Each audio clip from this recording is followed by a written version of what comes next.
Olá! Véspera da prova do TJRJ. A banca é a FGV e a gente sabe o que isso significa. Chegou aquela hora da nossa revisão final, bem rápida, direto ao ponto, para a gente cravar aqueles tópicos que com certeza vão aparecer. Vamos nessa? É isso aí, é exatamente nesse espírito de revisão de véspera que a gente vai seguir. O nosso objetivo aqui é um só: passar o olho naqueles assuntos que são a cara da FGV. Sabe, aqueles com a maior chance de cair amanhã e que podem garantir os pontos que fazem toda a diferença. Foco total agora. Então vamos lá, a pergunta que não quer calar é: o que a FGV realmente adora cobrar em direito administrativo? Se a gente olhar as últimas provas, fica muito claro que alguns temas são os queridinhos da banca. E vamos começar pelo primeiro deles, que é a forma como o Estado se organiza por dentro. Ok, nosso primeiro grande tópico. A FGV adora mesmo criar umas historinhas, uns casos práticos, para testar se a gente entende como a administração pública funciona. E dentro desse assunto tem um conceito que é rei: o poder hierárquico. Mas afinal, o que é esse tal de poder hierárquico? Pensa nele como a principal ferramenta de organização interna do chefe do executivo. É como se fosse a espinha dorsal da administração, sabe? É ele que cria aquela relação de coordenação e, principalmente, de subordinação entre os órgãos e seus agentes. E na prática, como é que isso aparece? É bem simples. São 3 ações principais. O superior pode dar ordens, pode fiscalizar o trabalho de quem está abaixo e, se necessário, aplicar sanções. E tem mais 2 coisinhas. Ele pode delegar uma tarefa, ou seja, passar para um subordinado, ou fazer o contrário, avocar a tarefa, que é puxar de volta para si a responsabilidade. Mas lembrando, isso tudo acontece dentro da mesma estrutura. E agora, atenção, chegamos a uma das pegadinhas preferidas da FGV, a diferença entre descentralização e desconcentração. Mas é mais simples do que parece. Olha só, na descentralização, o Estado passa a execução de um serviço para outra pessoa jurídica, tipo uma autarquia como o INSS. Aqui não tem hierarquia, o que existe é um vínculo, um controle. Já na desconcentração, a coisa toda acontece dentro da mesma entidade. É só uma divisão interna de tarefas, criando órgãos. E aí sim, aqui tem hierarquia e subordinação direta. Entendido? Próximo tópico que despenca em prova: atos administrativos. Falando de forma bem simples, é o jeito que o governo age, que ele toma as decisões que afetam a nossa vida, desde uma simples multa de trânsito até a concessão de uma licença importante. Para um ato administrativo ser válido, ele precisa obrigatoriamente de 5 elementos. A dica é decorar o mnemônico COF-FOMO. É isso mesmo: CO, competência; finalidade; forma, motivo e objeto. Se faltar umzinho desses, o ato pode ser considerado ilegal. A FGV adora criar um caso prático e perguntar qual elemento está viciado. Fica a dica.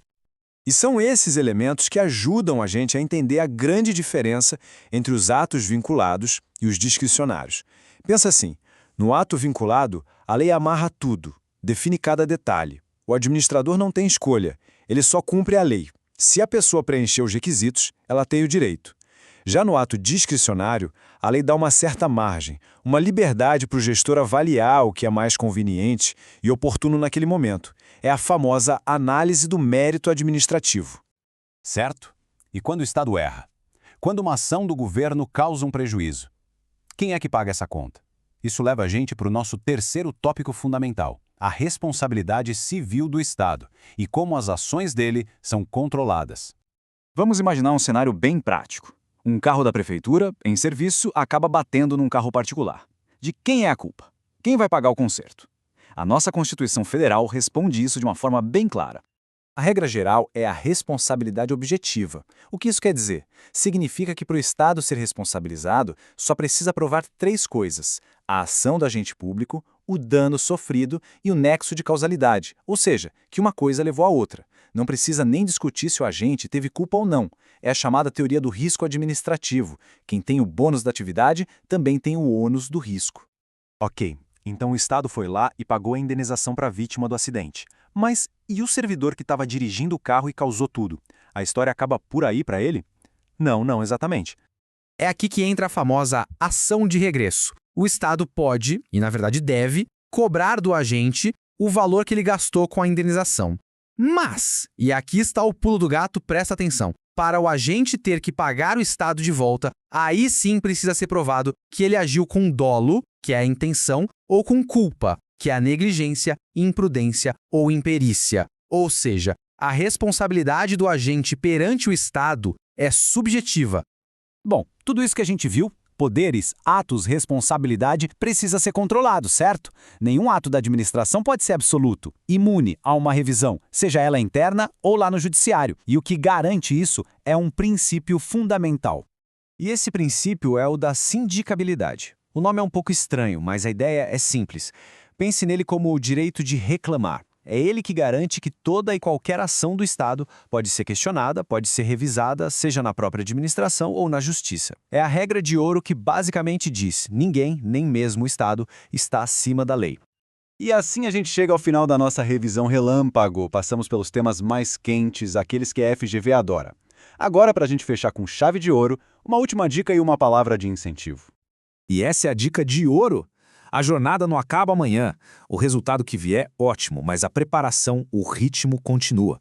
O concurso do INSS é uma oportunidade gigantesca que já está aí, batendo na porta. É usar todo esse conhecimento e essa disciplina que foram adquiridos até agora como um degrau para o próximo desafio.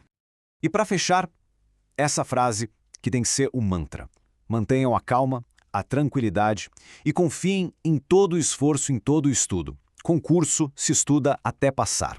Desejo a todo mundo uma excelente prova amanhã, boa sorte e a gente se vê na nomeação.